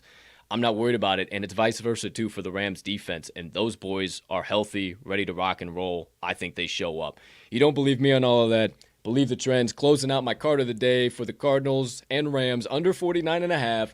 The under's 4-0 in the Cardinals' last 4 following a straight-up and an ATS loss. 8-1 their last 9 Monday games. 13-3 their last 16 on field turf, partner. There you go. 13-4 their last 17 road games. And 5-2 their last 7 after allowing 30 points or more in their previous game. The Rams, under is 4-1 in their last 5 home games, 17-5 last 22 as a home favorite, 8-3 last 11 following a straight-up loss, and 13-6 last 19 following an ATS loss.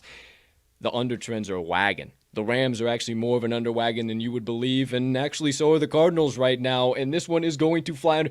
It might not even reach the 40s. I don't want to stick my foot in my mouth, but this is going way under than what you would like to believe. 49.5 to 51.5 have been under wagons all season, and I will continue to be on it. To wrap up Wildcard Weekend one more time, Arizona versus Los Angeles, under 49.5.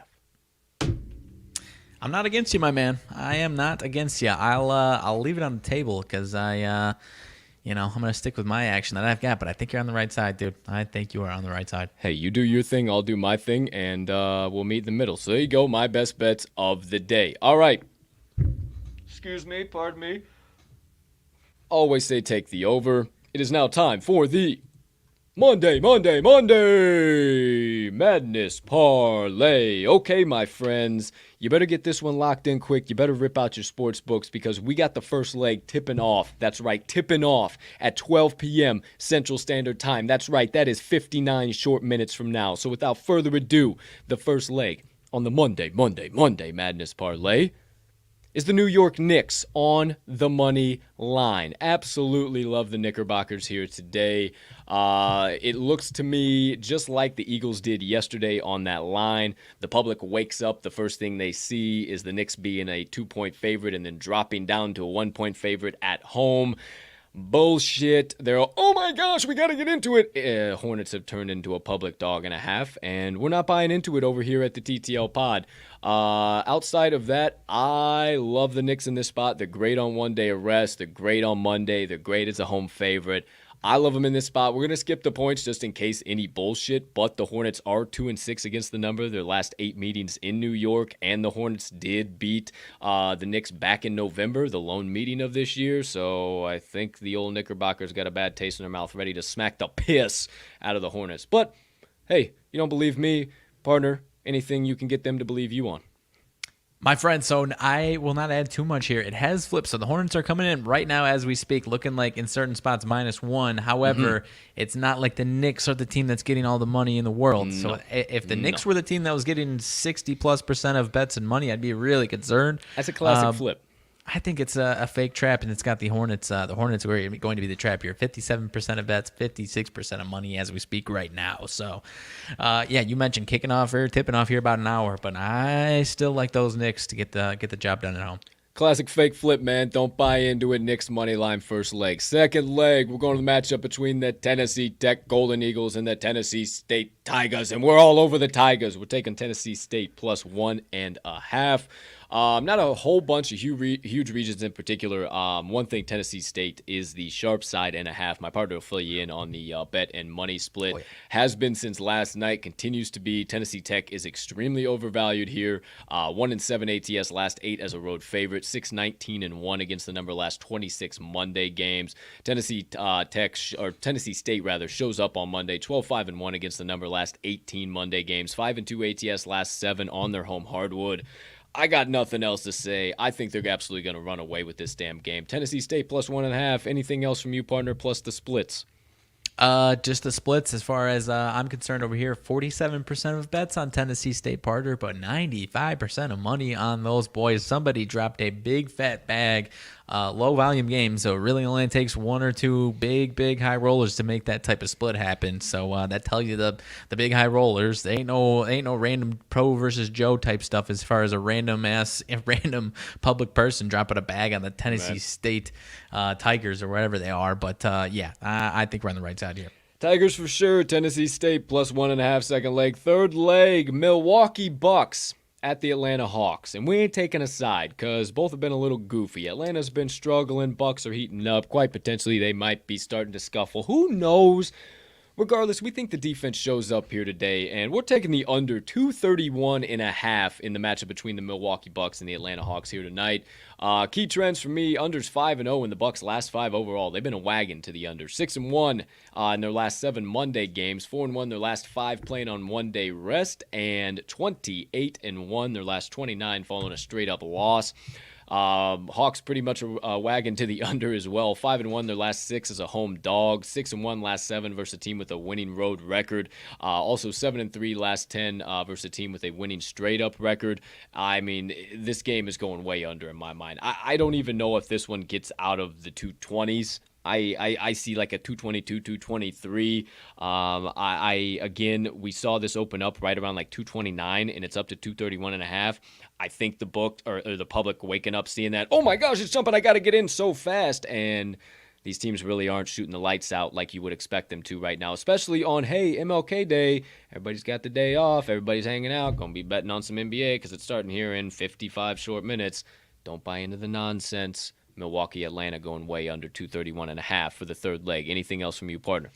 Yeah, it seems like a lot of people are expecting this Bucks offense to have a lot of success. I don't think they're going to have as much as people are predicting them to. They could still have a really nice day offensively, but then you have to think about what the Atlanta Hawks are going to do on offense, which has not been anything lately. I could see it being a close, scrappy game, and like you said, being right around 220, or the Bucks blow them out, but the Hawks don't do anything offensively either and keep this total under. So a couple different ways this one can play out. I see it going under both ways. Sure enough, fourth and final leg, back to the wild card game tonight, Cardinals and Rams. We are taking an anytime touchdown score. A man that scored in 5 out of the last 7 games. A man who was a crybaby wash rag if he doesn't get fed the ball, and I would imagine he will probably be banging his rattle on his high chair if he does not find the end zone in a playoff game. I think by now you know who I'm talking about. Partner, put the cap on it. We're taking Odell Beckham Jr. anytime touchdown score plus 120 for the fourth and final leg of the Monday Madness Parlay. Number 3, Odell Beckham Jr. I'll let you tell people why that's important for us today. But yeah, you said 5 out of the last 7 games, man. He's been playing well altogether. Had 6 catches, 77 yards, and a touchdown against the Cardinals on the road in Week 14, 30-23 win there. So I think he could have a real similar performance, partner, and get in the end zone for us. 100%, 150%. Now, you mentioned he's number 3. It just so happens that this parlay shakes out to plus 1,333 odds. So call that a fucking coinky dink. I think not. I think this bad boy's going straight to the pay window. We lost our jeans because we were like, oh, isn't he number 3? He's number 3. He used to be 13 also. 1, 3, 3, 3. I didn't really connect the 13 part of it on there. Oh, yeah, 13-3-3. Oh, yeah, it's all there, baby. It is all there. The last time we had shit lining up like this, the 2 for Tuesday parlay worth 222 odds on Tuesday went straight to the pay window. This one featuring OBJ used to be number 13, now number 3, plus 1,333 odds. Monday Madness Parlay. Let's get it to the pay window. Okay. So you have an opportunity to get it hammered in case you missed anything with some early action happening here today, all that, everything in between. let's get everything recapped for you, and then we'll get into the nonsense of the second half of the show. So, my friends, it's time to rip out your sports books, pull out your pens, paper, pencils, or whatever mode, method, or means you utilize to take stock of the TTL Crew's best bets of the day, because as now you're awake with my big-ass head in the screen, and I bring my partner's big-ass head back in the screen, it's time to recap all of the TTL Crew's best bets of the day for this gorgeous Monday of bets, also known as, you see it in the ticker, January 17th, 2022. Please, so kindly, live reporting from the fountains of SoFi Stadium, please kindly turn your attention to the top left corner of your screen. You see RMags picks. He's got 4 swaction games coming at you and 1 the wild card spread whale. It is the Rams minus 3.5 for his best wild card bet of the evening. He's also taken the Texas Southern Tigers minus 1, the Alcorn State Braves minus 4.5, the Bethune-Cookman Wildcats minus 1, and the Florida A&M University Rattlers minus 7. Turn your attention to the top right side of your screen for my best bets of the day. I got 4 coming at you, 3 from the college basketball hardwood and 1 from the wild card game tonight. We're taking the Florida Atlantic University Owls minus 4.5. Do not be afraid of it, down to 4. Go back and listen to my analysis. Hammer it the hell in at minus 4. Dartmouth Big Green plus 1.5. And hammer the Wyoming Cowboys on the money line. We're also the wild card whale total play. Arizona against Los Angeles under 49.5. I absolutely love that as my best bet of the evening for the NFL. And if you'd so kindly turn your attention, just slowly rolling over the top of the waterfall, if you will, the Monday Madness Parlay paying out at plus 1,333 odds. You know why that's so important. We are parlaying up the Tennessee State Tigers plus 1.5, the New York Knicks on the money line, Milwaukee Bucks against the Atlanta Hawks under 231.5, not 131.5. Don't think it shifted up 100 points. And Odell Beckham Jr. anytime touchdown score. Lock all 4 legs in on the Monday Madness Parlay for the special play, and then all 9 best bets for 1 unit. Be who you can afford to be, and let's get all 10 straight to the pay window. But before we can, we need you to lock them in, hammer them home, sprinkle a little bit of dough down, whatever you need to say. Just make sure you get today's TTL Crew best bets of the day that are primed for ticket cashing into whatever the current best line is on your favorite sports book. Rough old Monday morning for the old graphics intern there. Let's keep it steaming here. Moneyline Dice roll of the day. You see all of the best bets of the day there.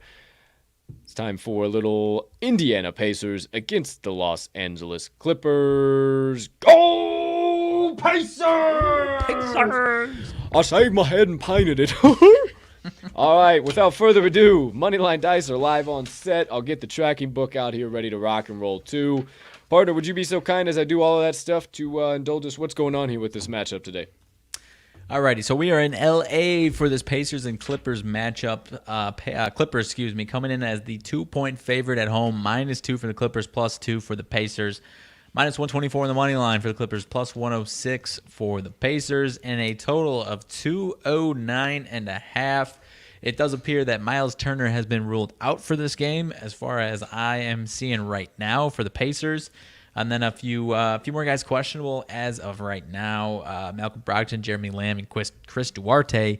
Have to imagine those guys are going to be in, because if they weren't, I imagine this line would be probably a double-digit spread, partner. Sure. So I am going to go with just Miles Turner sitting out for the Pacers. They have lost their last 3 games straight up, failed to cover their last 2. Last 2 were at home, Suns and Celtics. Clippers also coming in at last 2 on the road, failed wins and covers to the Pelicans and the Spurs. Clippers without Paul George have been scuffling, partner. They are 21-23 straight up. So I have not been betting either of these teams at all lately, so we let the dice decide after a hot week on the old hardwood, I think, for the most part last week. Am I wrong? 5-1 last week of January 10th, 2022. Partner, just to double confirm, Clippers 1.5-point home favorite and total at 209.5. On FanDuel, I am seeing -2 for the Clippers. Okay, it is up to -2. So either way, right around there, -1.5, -2 at market consensus. And then total still at the 209? 209.5. Yep. 209.5. All right. So, you know the drill. Ever since we started tracking this shit, things got crazy. Things got wild. The dice started getting hot. So, it's all written down. 2:40 p.m. Central Time tip. We got a lot of early NBA action. So, without any further ado, my friends, it's time to have the first roll of the day. Away team or home team? Are we taking the home team? Clippers or the away team? Pacers? I don't know. Neither does Mags. But we all find out in 3, in 2, in 1. Away team. Okay. Go Pacers! Per the Moneyline Dice. All right. Unofficially, all right, Indiana Pacers as the side selection. Now, will we be taking them on the money line? Are we getting a point, maybe a bucket with 2? Who knows what happens? I don't know. Neither does Mags, but we soon find out in 3, in 2, in 1. Money line. All right. Okay. Money line. Okay, Dice. Unofficially, let me show you just to make sure. All right.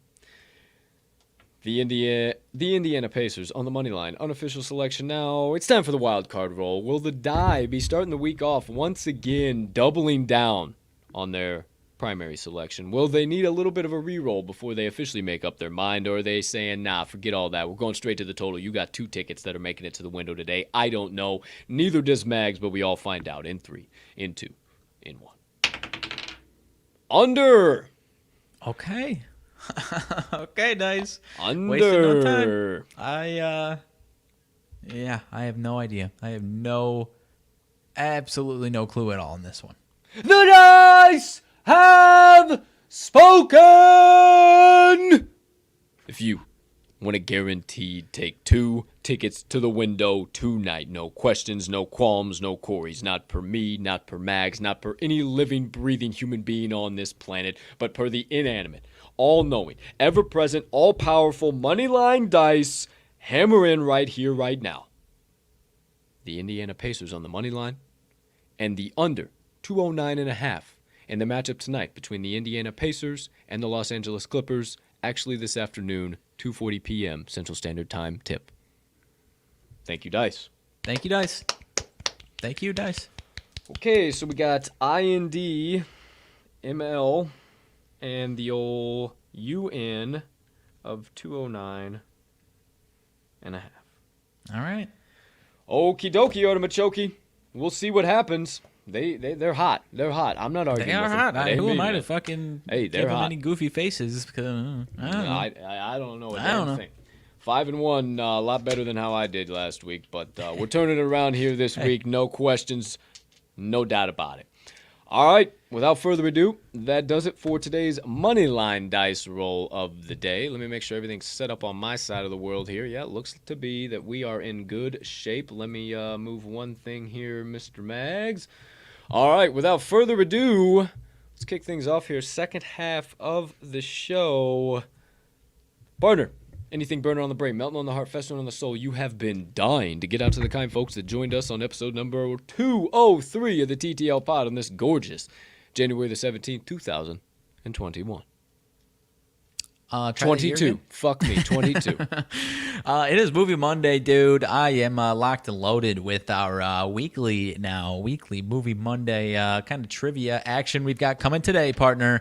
What was the number 1 movie at the box office on this day in year X? To fill people in, if you missed the last week, we've got a couple up. Can I put a slip in the suggestion box? Okay. Maybe just like overall movie trivia instead of just like 2 number 1 on like number 1 on the charts too as well. There's a little something in there. Maybe. I don't know. If you start running out of this, I don't know how many years Maybe. you're going to be going, but it's just an idea. Maybe. Movie Monday, your sidebar. Let's rock. Coming in as duplicates from last week, 98 Titanic once again at 2000 next Friday once again held it down. 2010 Avatar and 2015 Taken 3, the third out of the old Taken trilogy stuck on there, and that is all I'm seeing so far. So 1991, partner, number 1 movie in the box office, 1991 on January 17th. 2 words. This is a classic, usually associated with Christmas. Not a full-blown Christmas movie necessarily, but typically watched around Christmas time. You can stop. But again, I think I got it. Die Hard. Nope. No, not a terrible guess. Given my hints, not a terrible guess. Okay, think there's more one, family. one think for more three. family centered though. Think more family centered. Family centered, and it like a Christmas time movie, and it was #1 in the box office this time of the year. Mm-hmm. Okay, I'm gonna need a little bit more because Main character centers around I don't remember how old he was, but definitely 10 or less years old. Oh, so this is just okay. I didn't think it would be that. Okay, I was going a totally different. Just Home Alone. Yes, sir. Okay, Home Alone. I was going in a 1991. totally different direction. Damn. All right. So Were those fair clues? Oh yeah. That's. I just didn't. Okay. I was thinking a little bit harder than that. Like I Yeah. was because like Home Alone, I was like that'd be too easy. I didn't realize like shit they all the way through January and then probably February even into March probably too if it ended Probably, up man. on box office. She's a classic. She's a classic for sure. If she's still holding true to this day for crying out loud. Alrighty, 93, and then we'll jump ahead to the 2000s here. Not sure if this is in your wheelhouse, partner. Animated movie from You know what assuming does, pal. Hey, that's why I wrote it down, just in case. 93 animated movie, in one word, in the old Disney variety, I do believe, if my Disney knowledge is not forsaking me here. Not male characters, so not like a Disney princess type movie here. Aladdin. Aladdin, 1993. That was my Aladdin. shit, bro. What you talking All about? Out of right. my wheelhouse. Just because I Hey. don't like superhero movies now doesn't mean I didn't love some. I'm not saying I wasn't assuming that against it. 30,000 years in a Hey. glass bottle sure gives you a kink in the neck. Hey. Oh, come on. I love Wasn't me some assuming Aladdin. against it, just didn't know. Because you and I can't say you and I chat Disney cartoons. Disney, not from the very 90s, often, no. so- But as a kid, loved me some Disney. 150%. Aladdin was one of my tops. Love me some Okay, Aladdin for so, sure. Skipping ahead to 2002 now. This one, I do believe you mentioned this one last week as a guess, and it was wrong. War movie 2002. I'll start right there. War movie 2002. Nah, that's not obviously not what I'm saying. It just kind of popped into my head. That helps. It seems like it's too early, but first initial thought is Saving Private Ryan. That probably would have been my guess because I do believe this is right around that time, but that is incorrect. Okay. I want to say you said it as a guess last that's- week, but the year you were guessing like way too And far we talked in war advance. movies, didn't we? We talked We war did. movies. Fuck. I got my movie too. I forgot. We're talking movie Mondays too. I totally forgot. Let's fucking go. Okay. Wrote it down. I totally would have forgot about that. That's electric. I'm trying to think. 02. Can I have another hint? I strike one. I'm on the honestly board not right personally super familiar with this movie. I think I saw it like when I was a kid, and it was probably out of my wheelhouse because I was not into like so then R-rated 'cause- war movies when I was a kid. But helicopters. Think helicopters. now. Black Hawk Down. Yeah. Was that too obvious? Yeah, no, okay, well, kind of, but I mean, I said it Kinda. last week. I don't know yeah, how you else I you would've were right. I helped did. you Black Hawk Down was that's a damn good. 2010. That's a damn good flick. Another damn good flick, war flick. Around that time, Jarhead, Jake Gyllenhaal. Oh, good movie. Very good. Great Yes. movie. Big fan of Say that. it fucking back to me. Fucking show me. Fucking show me. Electric. All right. Continue. All right, 2005. Not sure if you'll get this one or not. I was kind of shocked that it was #1 in the box office. So last week, 2005, Coach Carter. This one has come in and taken it on the top spot on this one. It is a family-friendly kid movie. The adult main character, however, was appearing on this list last week in a different movie. Goodness gracious, yeah, I just kept a fucking Rolodex Oh, of you're- movies we talked about last week. I don't know how else to help you with this one because I was 05 shocked to see family movie. it's not a very good movie. Not a very good movie. In hindsight, I liked it when I was 10. Any but- kind of little hints, anything at all for me, guy? Honestly, the best thing that I could do is help you with who the main character is. He was in, again, a movie that was last week. And again, Yeah, I just said stayed on the list. It was one of those few movies that I said also was in. You can just tell me the movie. I might not even know it from there. Next Friday. He's in that movie. And it's not part of this series, though, right? No. Okay. Oh, five. Family-friendly movie. The title is actually a question. Well, that's not fucking. Well, that was. I don't think there you're going to goes, get there this one. goes Are my we guess. there yet? Oh, Cube. So it was Cube. I was going with I was going the Rush Hour direction. I was going fucking Oh, Chris Tucker. You Chris think it Tucker. was Why am I Chris fucking Tucker? blanking on Chris Tucker? $50 million. That's what was going on in my Like head. I said, it wasn't a Are very we good there movie. yet? Oh, 05 was. Are we there yet? Yeah. I mean, it had a good heartwarming feel behind it. Sure. For sure. And like I said, I mean, liked it when I was 10, got a few years older. I was like, wow, this movie isn't very Yeah, good it was at all. trash. It was trash for sure. But yeah, sorry, Cube. That movie sucked. Remember Ice Damn, Cube, though. 05. Remember Ice Cube here in a second. Okay. 2009, not for this one. Speaking of bad movies, not bad movie, but last week was Gran Torino. Not saying that's a bad movie, but this week, Overtaken Gran Torino was a classically bad movie that people, it's kind of like endearing to people that it's a bad movie. The name is after, it's a man's name is the name of the movie. It's technically a comedy. But think just like put the short list of like just like laughably bad comedies in your head, but still people somehow love it at the same time. And it's a man's name. One, like, first name, last name. First name, last name, colon, what's his job? Oh, fuck. Okay, Ace Ventura. No. No, That I was was in the thinking Ace 90s, Ventura, but that's Pet not Detective. hey, that's also a fucking great movie, first of all. But, Yeah, for sure. I guess I'm in the wrong year, huh? So man's name, colon, and then his job. In 2009? 2009. Fudge. 2009. You're going to hate yourself, but it's also like you just said Ace Ventura. I think Ace Ventura is a good movie. I wouldn't go out of my way to watch this movie at this point in time. Bro. And it was a Billboard number one or a chart number one ever, Chart whatever? number one, yes. One more hint. The larger gentleman was in Grown Ups 2, in that kind of crew.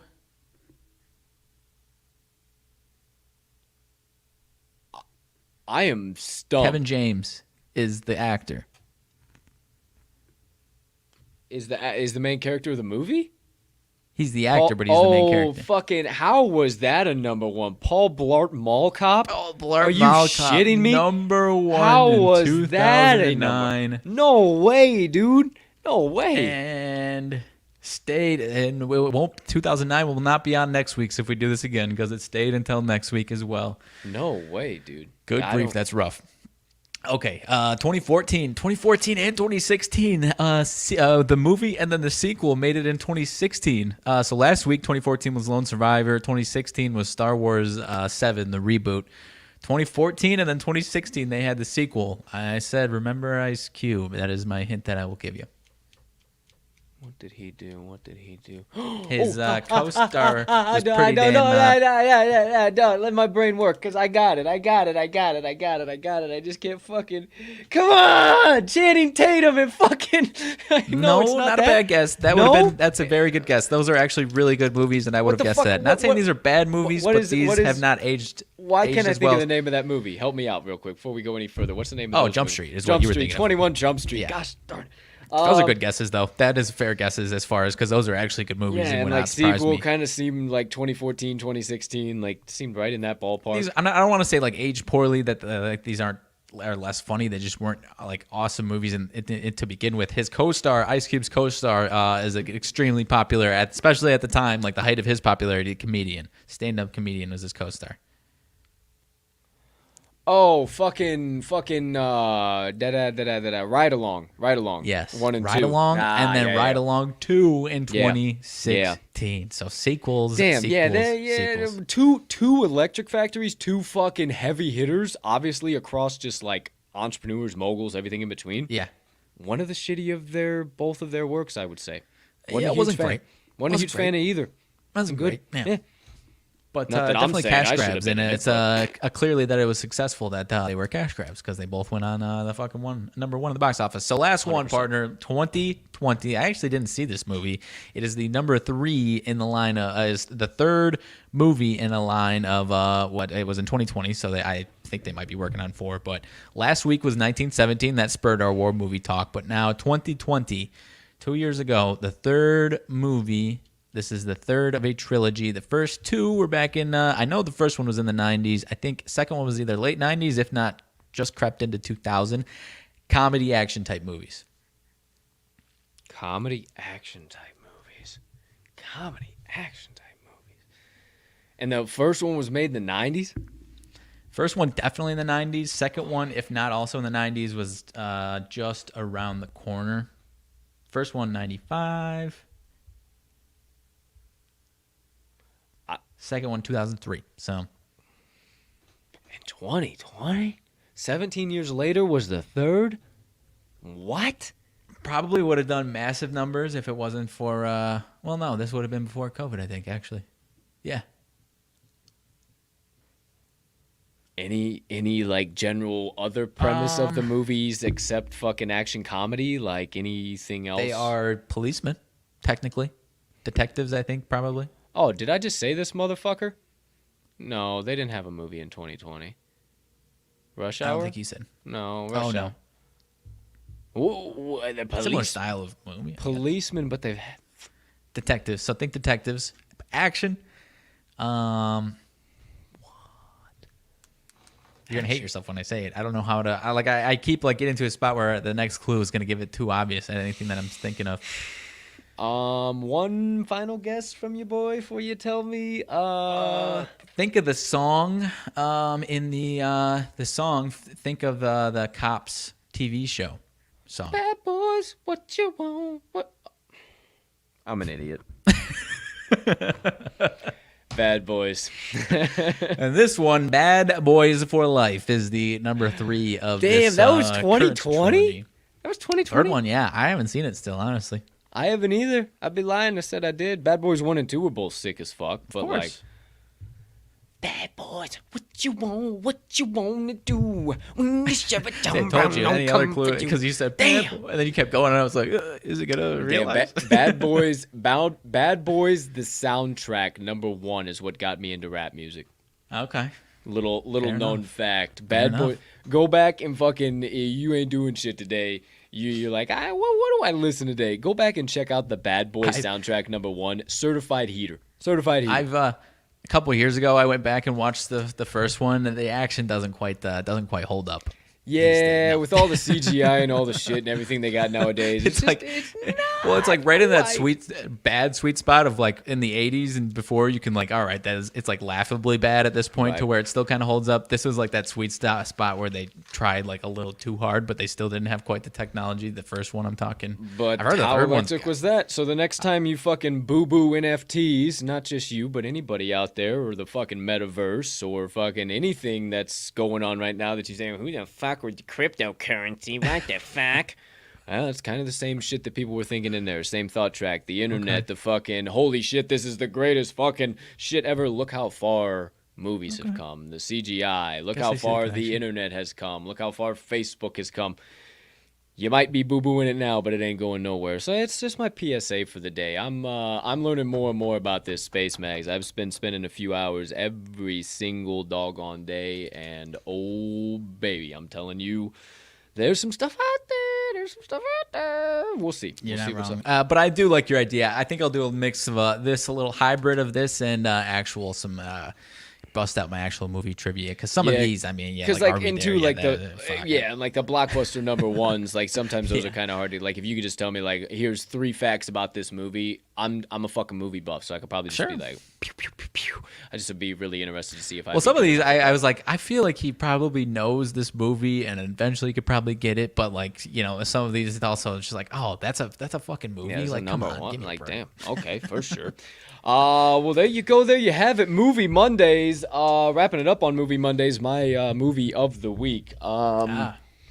If you are not a sick, twisted bastard, and I'm a sick, twisted bastard, I'll admit it. And don't you dare come back on this show or any of my social media platforms or anything, and you watch this movie and you say, Colton, you are one of the most fucked up human beings I've ever been around in my life. Why did you tell me to watch this fucking movie?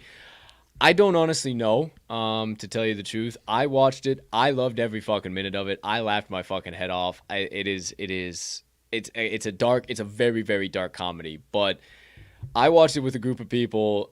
three other people that as soon as it was over, their eyes were about this fucking big around, and they just turned to me and go, "What the fuck was that?" And I got this grin on my face. That was electric. It's called The Voices. If you've never seen The Voices, young Ryan Reynolds, and without any spoilers, he is a schizophrenic, however you say that, schizophrenic, and he talks to his pets, and it's fucking electric. It is absolutely insane. It is anything you would look at that shit, and you look at the cover, you look at everything. It will not be anything close to anything you could ever anticipate it being. I had a buddy of mine, one of the first corporate jobs I worked. We did like kind of a movie Monday or some shit or whatever, but it was like Friday. I don't remember what the fuck we called it. And he's like, "Bro, you got to check out this movie this weekend." I was like, "All right, for sure, whatever." And I watched it, and I was fucking hooked. The voices, Ryan Reynolds. It is absolutely electric. I'm looking at it right now. Are you seeing any of like the movie scenes? What are you seeing over there? I'm just like reading the description on IMDb here. Likeable guy pursues his office crush with help from his evil talking pets, but things turn sinister when she stands him up for a date, which I have to imagine. Anna Kendrick is also in this movie. I have to imagine that is the female counterpart of this movie. Oh, dude, it's so good. It's so good. I can't say that I'm interested. I'll be honest. Bro, it is so good. So it looks so like good. He looks so much. It says it was released in 2014, but he looks so much younger than. Young, yeah. I feel like this was on the shelf for like 10 years before that. Oh, you know what? 2014. This is the year for The Voices. Dude, so good. It's so good. It is fucking like, it is one of those where at the very end it just comes full circle and you're like, oh my gosh. Geez, those are the movies I like. I don't need some foo-foo frilly bullshit. I know what's going to happen throughout the whole thing. I want to be smacked right in the kisser as soon as that shit ends. And there you go. There you have it. Now, there's one thing also I need you guys to do for me, okay? And also, you can't call me a sick, sadistic, twisted fuck when you do this either, all right? And this is I don't like where this is going. This is really fucked up. I can't lie to you. And I gotta before I say it, I gotta make sure that I have the. Is there any way you can like watch it? Oh yeah, here we go. What I need you to do. I have never watched this full movie. Somebody told me to do this, and it fucking made my day. Honestly, it made my day. It's really fucked up, but it made my day at the end of the day. So what I need you to do, don't do it at work. This is not a classic like NSFW cult moment. Do not fucking do this at work. Do not do this at work. Go onto your Netflix. Sit down. What I'm going to need you to do, if you know me personally, is I'm going to need you to set a phone in front of you or some type of recording device and record yourself watching the start of a movie. And the name of that movie is called Nocturnal Animals. Nocturnal Animals. Nocturnal Animals. Nocturnal Animals. I will promise you that this movie has nothing to do, I don't really know what it has to do with. I know that it has nothing to do with fucking animals that live in the dark at nighttime. But what I do know is it is one of the craziest starts to a movie I've ever seen in my life. It was some fucking trend. I started. Mags is doing it. Oh no, he's doing it. I'm not watching. I'm not. I love like going down these like IMDb rabbit holes, like learning more about these movies. I've never watched the movie. It could be a completely shit movie for all I know, but there's this viral trend going around. Good ratings on it. There's a viral trend going around that you basically go to Netflix, turn on Nocturnal Animals, watch the intro. It's like, I don't know how long it is. You'll be stuck. I'm sorry, you'll be stuck. And it's one of those like train wreck moments where you're just looking at a train wreck and you can't look away, but you want to look away, but you just can't look away. And it's just, it's insane. It's fucking insane. And there's a viral trend, people just recording themselves like, and it's like, hey, do me a favor, stop what you're doing. Go to Netflix right now and type in Nocturnal Animals and record yourself watching the intro. And it is fucking, you're going to do it. It'd be one thing because like I have some goofy ass movies, and maybe this isn't a goofy ass movie, but like back in the day, like when Netflix first did like streaming, me and my friends would like find the most like ridiculous, like actually ridiculous, stupidest fucking movies and just like laugh at how absurd they are. Yeah. These movies actually have relevant people in them. This one's got Amy Adams, Jake Gyllenhaal, Isla Fisher. Like it's not like this is like some no names. Like these people actually matter. I've never watched past the intro. I'd be really Okay. interested to know what those names have to do with what the fuck, how this damn thing starts. I'd really like to know how this damn thing starts has to do with whatever that movie has to do with. I have no idea. It fucked my mind up so much. I just decided to watch the intro and get the fuck Hear the out description of of it. The plot: a wealthy art gallery owner is haunted by her ex-husband's novel. A violent thriller she interprets as a symbolic revenge tale. It's actually got good ratings. So I don't know what you're talking about as far as, I mean, I don't know how this thing starts, but it Well, that actually doesn't eerily have... makes some fucking sense, but I don't know what type of fucking connection that makes, but it's got to make some type of connection. So like, you basically blindly followed somebody telling you to go watch the intro? Yes, I had no idea. It literally was viral trend. Stop what you're doing, go to Netflix, type in Nocturnal Animals, and record yourself watching the intro. And I just said, you know what? I typically don't bite on these things, but I'm in a biting mood. Let's go. So I just fucking did it, and it kicked me in the teeth. I recommend it. I don't recommend doing it at work. I don't recommend doing it around somebody who you are trying to impress, somebody who you would not like to just look at you and say, are you fucking okay, you fucking Just weirdo? accidentally have someone's opinion of you change, basically. I would make sure all doors are locked, windows and blinds are shut. Like I would make sure everything's set and good to go. Like it was the dead of night and my windows were wide the fuck open, so I know every fucking neighbor I have across the way from the balcony saw it happen, and not something I'm super excited about in case they did. So forewarning. But now you're not selling me on this, dude. I don't enjoy that type of shit. Here's the thing: I'm saying all of this shit, and it's gonna be back in your mind for the entire day. And until you go to fucking Nocturnal, it's not scary. It's not guts and gore and blood and fucking oh my gosh, oh. Like it's none of that. It is you will thank me. You for making fun of me like that, but that is me. You will thank me that I fucking did it, but at the same time you'll be like, bro, what the fuck? What the fuck? This is fucking. That's fucking that. Because then you can pass it on. You can do it to somebody else. Except I did it for a whole audience. Oh my gosh. All right. We'll see. The voices and just the intro of Nocturnal Animals. Good grief. I was telling somebody, I was like, I wish I had more free time right now to watch movies, because I love just, even if it's a bad movie and I could talk shit about how bad it was, like, wow, they actually made this fucking movie. I wish I had more time to watch random movies, dude. Same here. I love a good movie. Okay, well, that does it. Movie Monday, our banter, everything in between. 40 minutes after the, top of the hour, we got Wise Words recording here at 2 p.m. Son of a bitch. Just caught a case of the burps out of nowhere. Wise Words recording. We're recording episode number 7. That, as always, is releasing this Wednesday, 12 p.m. Central. Episode 6 released last week, featuring the legendary Bernie Fratto. Told some absolutely electric stories, references, life advice. Tune into that. Nothing but wise words from that one. Thank you, Bernie. We appreciate the hell out of you and all of your audience that came over and watched, too. We appreciate you guys, too. Outside of that, Cup of Joe on campus, we were back in action this past Saturday, 8:30 a.m. Pretty successful Saturday myself. UFC Pick Blog was back in action. I'm not going to hold no bones about it. I fucking sucked. I got dragged through the fucking mud. It was bad, but so did every UFC sharp out there that I respect in the marketplace. So one of them weeks, the books knew what they were doing coming back. Everybody kind of remembered the lines and the numbers, and this is how UFC was, and I'm pretty sure that's exactly what the books anticipated us doing, and yeehaw, here we are. But not too bad. We made up for it with college basketball. Speaking of college basketball, afternoon board report. I'll try and get that bad boy pumped out here. I'll see if I can get it pumped out. Got a couple things to do first, so we might just get the hell out of here after motivation minutes, and that's it after that. Outside of that, my partner will have Extra Cheddar back in action, moving and grooving, shaking and baking. Are they on Saturday or Sunday? Saturday night. Late slot on Saturday. All right, so stay tuned for that. Extra Cheddar coming on Saturday evening. And then outside of that kind of does it. Extra content, any additional. Jeff Dawson, his early morning show, well, the Breakfast Banquet, just ECSI in general. We'll have some updates coming from ECSI. I think TTL and ECSI partnered together, everything all in between. Stay tuned for some updates there. However, for the time being, We pretty much solidified our spots on his daily lineup. We are both on permanently now.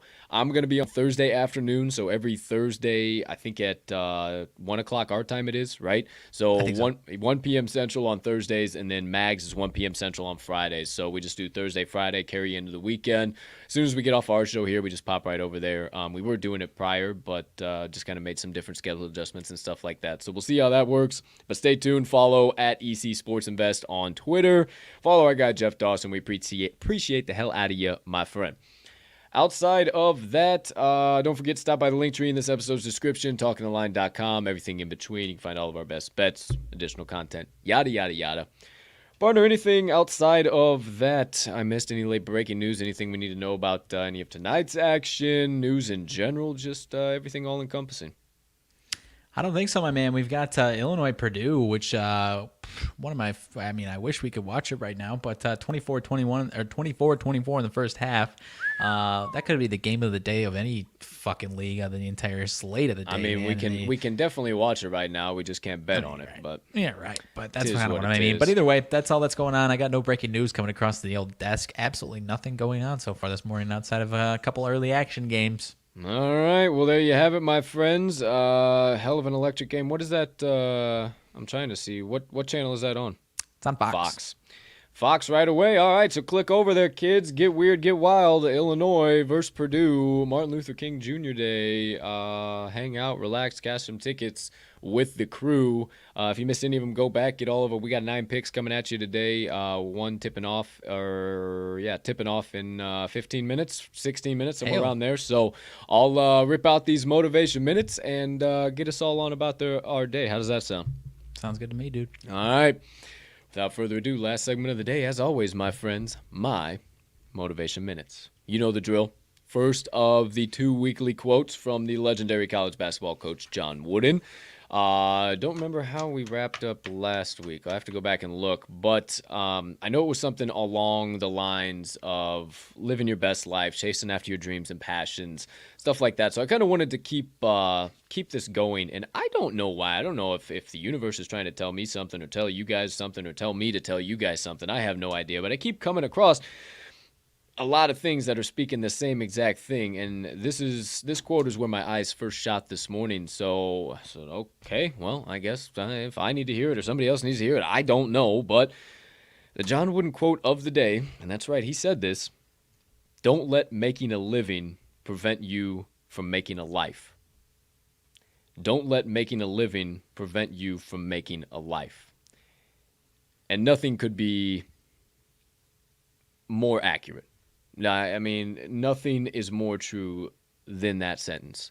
If you are in a job where you are miserable, you are anxious, you are tired, strung out, knuckles dragging, and you just continue to go to that job knowing that you could quit or go somewhere else, it's only your fault. You can only look yourself in the mirror when you go to think about, oh, I hate my job. I hate what we're doing. All this anxiety. You can get out of that situation. You can leave that situation. So often, so many people say, oh, well, the grass isn't always greener. A job now is better than no job. Especially now, my friends, there are jobs everywhere. There are jobs everywhere. Nobody wants to work. Nobody wants to work. So I can assure you that if you got a dream or a passion or something burning at you that you would want to make your life and would make you happy and turn your career into your life, then go after that. Because there is no failure. There is no, as long as you try, there is no unsuccessful thing that you go after at all. At all. Period. There never will be. As long as you try, you will be successful.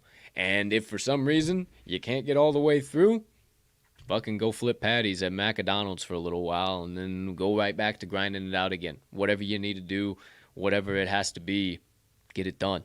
Because there's no reason to be miserable and shitty and creating toxicity and adding negativity to this life with stuff that you could change. And I guess I'll leave you with this thought, is that so often in this life, I think personally, and I think we see so often people living a miserable life and doing things that they don't like doing, working shitty jobs, being in a relationship they know they shouldn't be in, involving themselves with groups of people they know they shouldn't be involved with. They live miserable lives knowing that they could change, but then just continue to go and live the miserable life, work the shitty job, to continue to fund the shitty relationship, to continue to fund the shitty group of people, to go back to the shitty job, and continue the cycle. I mean, this is kind of going viral now, too, on Instagram, if you're into Instagram Reels, but it's break the cycle today or the loop will repeat tomorrow. Bingo, bango, zingo, zango, playboy. There ain't nothing else I need to say for you. If you want it, go get it today. Stop living in the misery, in the anxiety, in the worry, and the fear. And why can I say this? Because I did it. I'm on the opposite side. And I'm looking at the old Colton that used to be an anxious, fucked up, mad piece of shit. And he's happy that he certainly did it. So if you're living that life, if you're in that moment, if you're standing on the cliff's edge, I highly suggest you spread them old wings, see if you can fly. But enough from me. One more time from the legendary coach, John Wooden. Don't let making a living prevent you from making a life. And that does it for my motivation minutes of the day. I love it, my man. I love it a lot. There's a lot of ways that can affect a lot of different people. We always obviously talk about chasing your damn dreams. Whether it's us or other people that have done that, no one has any regrets. I've also known some people that maybe they don't quite know what they want to do. They're still trying to figure out, but they can answer for sure, I don't want to be here. I hate it here. And they've left in 100 times out of 100 times, they are significantly happier. Like, hey, it works out. I took a tiny little pay cut, but I can't tell you how much happier I am on a daily basis. Make a life, not a living, my friends. I love the message today, my man. It always works out. It always works out. And if you feel everything in your being pulling you to get the fuck out of there, just do it. Right. It'll work out. You'll figure it out. I promise. It won't feel like it for a long time, but I promise you'll figure it out. It'll figure it all, or it won't, and you'll figure something else out. I mean, that's the beauty of this life. Because the grass is always greener, man. Yeah. I especially in this scenario. It's always greener. It's always greener. It's always greener. If you are in a scenario in your head, I call bullshit to that saying in every situation. If you are in a scenario that you are not happy, don't listen to some cocksucker telling you that the grass isn't greener just because their miserable ass life, they're too afraid to jump out of that motherfucker and see what's on the other side of the fence. Because I can't tell you how many sons of bitches told me, well, your grass ain't always green, oh, your job now is better than your job in the future. What the fuck are they doing? Still working their bullshit, doing shit they don't like, still miserable, always worried about what I got going on. Ain't that funny? Ain't that interesting? Just jump. Just jump. I digress. Don't let making a living prevent you from making a life. That does it for my motivation minutes of the day. Okie dokie. That's not RMags week dash NFL best bets of the week. That was a little producer mess up there. Either way. Packers by $1 million. Packers by $1 million. End of discussion. Give me an effing break. It's not week 17, you goon. Week dash, so I guess it wouldn't be any week. It would be divisional round. Either way, partner, anything else besides any sly Packer remarks from your side of the screen, sir? No, sir. That's all I got. Okie dokie, artichoke. Well, without further ado, ladies and gentlemen, degenerates and gamblers, far and wide, from myself and Mags. Thank you so much for choosing to stop by episode number 203 of the TTL Pod on this absolutely beautiful Monday of bets. We cannot tell you how much we both appreciate you from the bottom of our hearts for all of your likes, your follows, your shares, your subscriptions, your comments, your retweets, your follows, your likes, your shares, your comments, your retweets, all of the stuff, your visits, everything in between. We see what you guys do. We see you, and from the bottom of our hearts, thank you, thank you, thank you, thank you.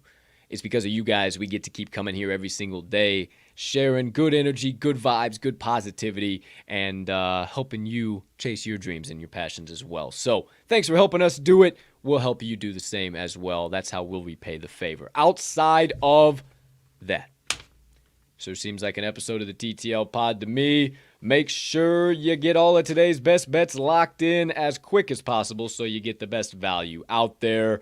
And also, so you can say with me and my partner at the end of every single show, let's cash some tickets.